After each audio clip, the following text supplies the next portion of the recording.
Bonjour à tous, je suis Dr Aka Ndramon Louis, pharmacien assistant à la pharmacie de la vie.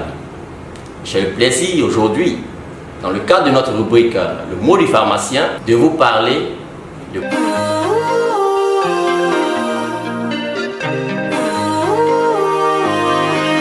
Aujourd'hui, tous les scientifiques reconnaissent que l'alimentation est la première des médecines. 21% de la population mondiale meurt et cela est dû à un déséquilibre alimentaire. Ce déséquilibre entraîne des maladies cardiovasculaires. Alors de ce fait, elle est très importante et elle doit être variée, équilibrée et complète.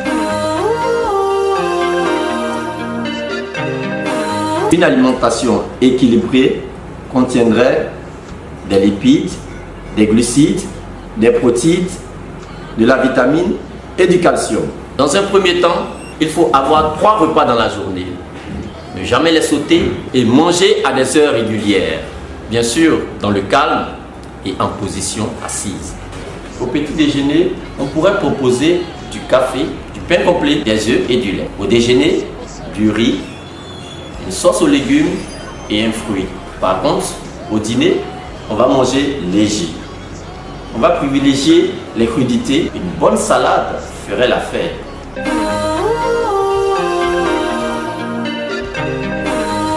Bonjour Dr Aka. Bonjour. Alors Dr Aka, moi j'ai un gros souci de poids. Alors pour prendre soin de mon corps, j'ai décidé de ne plus prendre de petit déjeuner ni de dîner. Je me concentre uniquement sur mon repas de midi. J'aimerais savoir, est-ce que ce mode alimentaire m'est bon? Est-ce que vous réussissez à avoir le résultat que vous attendez? Non docteur. Bien au contraire, je me rends compte que je prends du poids encore et encore, le long perdre. Et j'ai toujours faim, ce qui me pousse à grignoter sans cesse. J'ai toujours de petites choses dans la bouche. Ok. Je crois qu'il faut respecter les 3 repas de la journée. Petit déjeuner, déjeuner et dîner. Pourquoi? Parce qu'en ne mangeant pas, le corps a tendance à souffrir et se projette sur le prochain repas pour stocker plus de calories. Dans ce cas, vous ne ferez que aussi la bonne formule, c'est de manger à des heures régulières, dans le calme, comme je l'ai dit, en position assise, et éviter de manger tard dans la nuit. Si c'est le cas, il va falloir évidemment respecter les 2 heures d'intervalle avant de se coucher. Alors docteur, si j'ai bien compris, je peux prendre juste mes 3 repas par jour et on est bon? Non madame, on ne serait pas bon en ce moment. Parce qu'il y a d'autres aspects qu'il faut prendre en compte.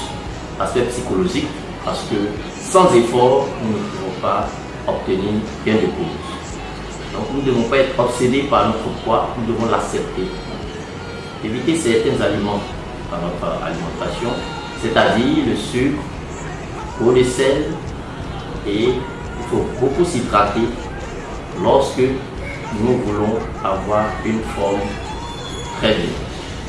Ce que nous devons retenir en plus, c'est que quand nous avons envie de grignoter, il faut penser à boire de l'eau, il faut penser à beaucoup de légumes et certains fruits aussi peuvent nous y aider. Il faut dormir pour l'adulte 6 heures de temps et pour l'enfant, il faut dormir 8 heures. À cela, il faut ajouter le sport. Comme exemple, le sport peut faire 5 minutes de gainage ou même faire des marches les soirs à la maison. Ce qu'il faut retenir, c'est que la santé se trouve dans notre assiette. Il est donc important de prendre soin de notre alimentation. Merci de nous avoir suivis. N'hésitez pas à laisser vos questions en commentaire.